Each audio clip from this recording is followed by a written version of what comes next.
Ja tere Raju-fännid, mina Harimati Mustonen jälle siin ja teen ikka nagu tavaliselt videoblogi. Seekord on meil siis kolmas osa ja täna käime ringi mööda Tallinnat ja vaatame, kuidas sujuvad ettevalmistused laupäeval toimuvaks Raju 13.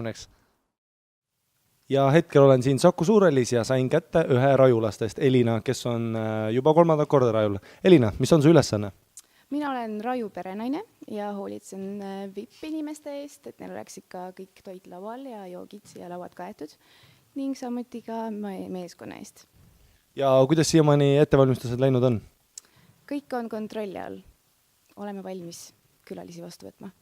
Mingeid apsakaid ei ole juhtunud? Absoluutselt. Veel? Ei ole, ei. Ja loodad, et ka ei juhtu, jah?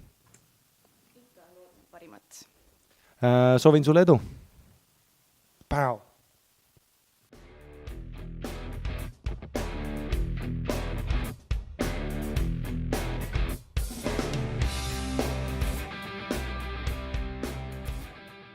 Olen siin Pavah meedias ja räägin Silveriga, kes teeb siis seekordse Raju otseülekannet.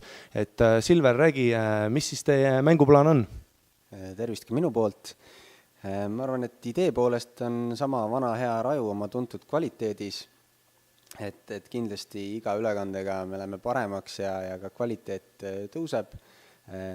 Aga samas muidugi otseülekandel on alati selline Murphy faktor sees, et Murphy on meie suur sõber, et me oleme õppinud temaga hästi läbi saama, aga samas oleme valmis ja nii-öelda tuubedanud kõik tehnika, et iga hetk nii-öelda vaataja ei peaks kannatama. Lisaks on veel see, et peale otseülekannet läheb väga väikese viivitusega kohe samal õhtul üles ka see salvestis, mida saab siis järelvaadata need, kes on pileti ostnud.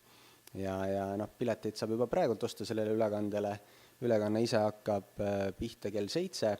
Seekord me päevasest amatöör sündmusest ülekannet ei tee, vaid toimub ainult profimatsidest ülekanne.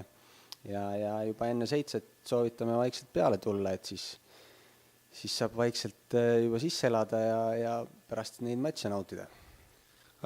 Loodame igatahes, et Murphy seekord andestab ja õnne töös!